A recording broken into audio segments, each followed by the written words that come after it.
Ano ang pinakamalupit na klase ng devil fruit? Para sa akin, ang mga mythical type ang pinaka-astig at flashy. Isa sa mga pinakamakapangyarihan ay ang Dog Fruit model o Kochi no Makami. Hindi lang ito basta ordinaryong devil fruit dahil binibigyan ito ang user ng kakayahang magyelo at mag-transform sa isang banal na lobo. Sunod naman ay ang Bird Fruit model, Phoenix, na sobrang espesyal dahil kaya nitong gawing Phoenix ang user. Mayroon itong apoy at kakayahang mabuhay muli o mag-rebirth. Ang pangatlo ay ang Human Fruit model, Buddha, na gamit ni Sengoku. Binibigyan siya nito ng sobrang lakas at tibay, kaya halos hindi siya natitinag sa laban. Sa pangalawang pwesto ay ang Fish Fruit model, Azure Dragon, na kayang gawing drying si Kaido. Sa anyong ito, kaya niyang kontrolin ang apoy, kidlat, at hangin.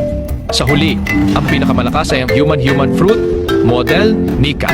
Ito ang gamit ni Luffy, at binibigyan siya nito ng kakayahang gawin ang lahat ng kaya niyang isipin. Tunay na walang kapantay ang lakas ng prutas na ito sa buong seri. Ngayon tanong ko sa inyo, anong pangalan ng character na ito?